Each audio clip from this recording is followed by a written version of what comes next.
Thanks everybody for joining us in today's blog. I'm meeting today with John Lawson. John is an e-com expert, Amazon, eBay seller.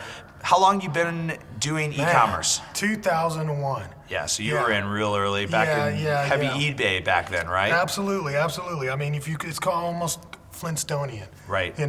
Compared to what we're seeing today. I mean, things today are so fast moving. It's so easy to get in.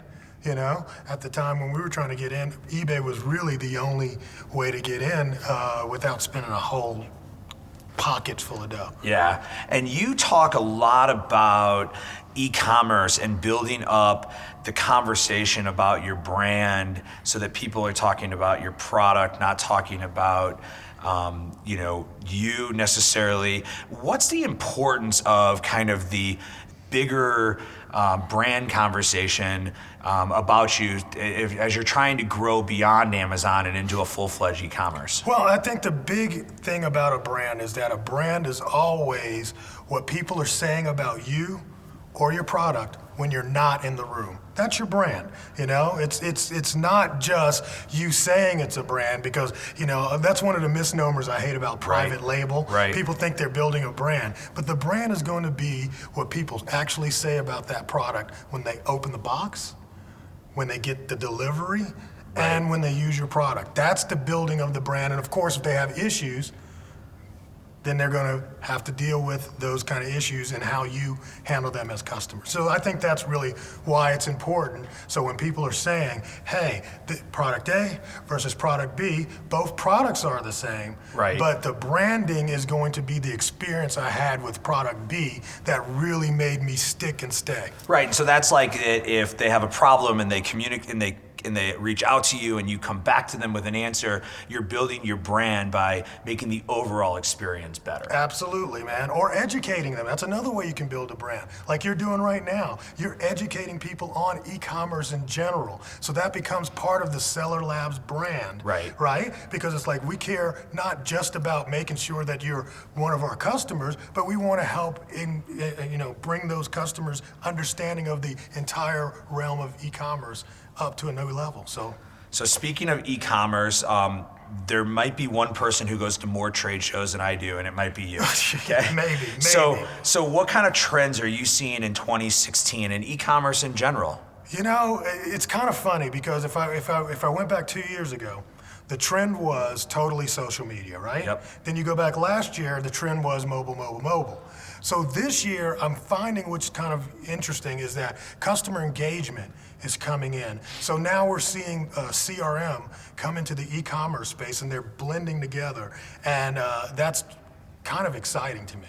So it's like if you've got your Shopify store or whichever platform that you're on, building in your workflows to communicate with your customer after the sale and to bring them back for additional sales. Absolutely, because now we understand. I think what it was is that it was so broad and we were the only people there. We were like the phone company. All we cared about is getting new customers, Now we're understanding, and we're having the possibility of bringing that same customer back over and over again, and that becomes a channel. Yeah. That's why I'm excited about it, because this is a channel. So you, in your history of e-commerce selling, were one of the largest big-time eBay sellers, right? You've seen eBay grow. You've seen eBay decline. Where do you think Amazon is on the eBay spectrum? Is it still early, right? Like, is it still?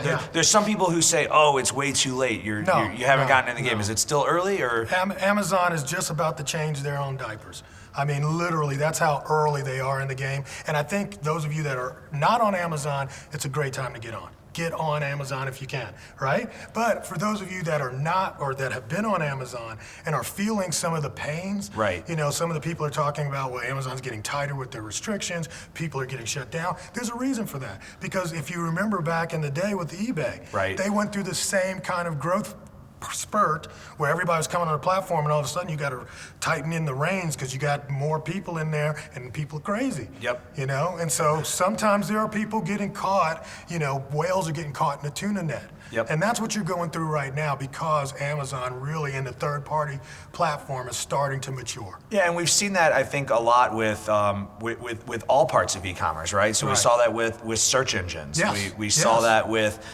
you know, a lot of people like to equate Google and how you used to go for SEO to what's going on with Amazon and Amazon search, and it's hard to look at Amazon and call it in its infancy, but it is in the way that they look at search in Amazon is like where Google was prior to Panda and Yes, Penguin and yes. all of the animals Yes.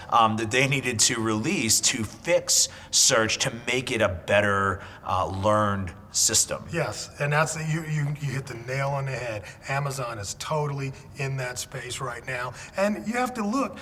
E-commerce itself is still in its infancy, you know, because I just came back from a huge show in New York, you know, a retail show, and these guys are doing, you know, that's the NRF, National Retail. That's a $3 trillion business. E-commerce is a small fraction, Yeah. it's less than 10%, Yeah. or right around 10%, right? And then you say Amazon takes a third of that 10%, right? So that's where Amazon's at. If you take Amazon out of the picture, the rest of e-commerce is only maybe 6-7% of all retail. Right. So you know? general and retail, Yeah. internet and e-commerce still Yes. has massive growth Huge. coming from it. And I think we're starting to see that, right? We're Yes. starting to see like Macy's is changing their strategy of stores, and Yeah. but sometimes also what's old is new. It is. Right. So now we're seeing Amazon opening up physical bookstores after they put all of these bookstores man. out of business, right? Yeah, you gotta love that. So if what's old is new, I'm putting you on the spot here, but what's maybe a prediction of something else that we might see as things change? I really think, you know, we're back to the milkman. All right. Do you remember back? Well, you're probably not that old, but I remember because I'm old as hell. But you know, the man we used to open the door, Right. and the milk would be sitting at the Right. door for this morning's breakfast. You know what I'm Yep, saying? yep. And I really think that real-time e-commerce is where we're at today. Yep. So the 2-day shipping, which we think is just, oh my God, that's so fast. In a few years, that's going to seem like forever. Right. You know? And if you order, I ordered we won't say who I ordered it from, but I ordered a product on a non-Amazon site, and 5 days later I got an email saying my product was being shipped, and I was just scratching my head because, you know, Amazon is setting this bar Yes. that's so high for other people to have to compete against that as a shopper, I don't want to go shop at other sites because I don't know when I'm going to get my product. I don't know how fast it's going to be delivered. I don't know any of that. And as Amazon's opening up Prime, and they're opening up Prime Now, and they're opening up these, you know, physical stores where you're going to be able to ship products into the store and come pick them up from a locker and all these other crazy things, they're making it harder and harder and harder for people to compete against them. Okay, you know what you just did? You just laid out their brand, right? Because that's what people are saying about Amazon when Amazon's not in the room, is that it's fast, it's efficient, and I don't even want to shop anywhere else because I'm used to that experience. That's what you guys have to build as a brand, period. That's John Lawson. Thanks for joining me today. We'll have a link below for John's book if you want to pick it up, learn more about John and his book. Thanks for joining me. I Thanks, appreciate man. it. I appreciate it.